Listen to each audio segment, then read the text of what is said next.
Nabarangpur one विभाग को मिली बड़ सफलता। 3टी ट्राक्टर जाऊला काठ वन विभाग चढ़ाऊ कर काठ बोझे ट्राक्टर जबत करने सह 3 अभियुक्त को गिरफ्त कर कोर्ट चालाण कर नवरंगपुर वन विभाग। अभियुक्त माने हेले जगदीश गौड़, अभि गौड़, सदाशिव गौड़ बोली सूचना देछि वन विभाग। मुख्य आसामी को गिरफ्त कर सूचना देछन्ति नवरंगपुर वनखंड अधिकारी। प्रत्येक ट्राक्टर रहितबा काठर मूल्य प्राय 50,000 हेबो बोली कहिसन्ति। ए अन्यत्र बिक्री करबा उद्देश्य रे चालान करा जातबा सूचना देछि वन विभाग।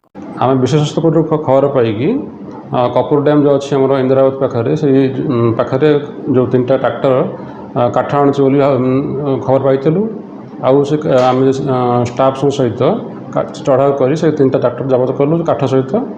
आउ से 3टा आसामी आनीचु बर्तमान फर्दर इनक्वारी फर्दर इनक्वारी पर कोर्ट फरवर्ड करा 3टा आसामी जगदीश गौड़, अभि गौड़ आ गोटे सदाशिव गौड़।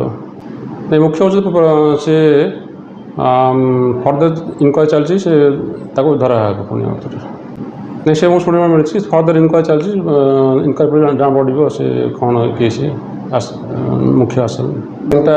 3टा ट्राक्टर जबत होती आ 2टा जाड़े जो कंचा जाड़े काठ आ गोटे बल्ला जबत होती गोटे ट्राक्टर सहित शाल सहित मिक्सड जोड़ा रहा अलग अलग साहय रहा अलग जो गछ रहा प्लस तार आनुमानिक पाखापाखि गोटे गोटे इर पाखापाखि 50,000 प्लस हम बर्तमान काठ जबत कर प्लस ये भी ट्राक्टर जबत हम एवं आसामी कोर्ट फरवर्ड कर मुख्य अभियुक्त फसी नहीं मुख्य फस फर्दर इनक्वारी चली भी धरा।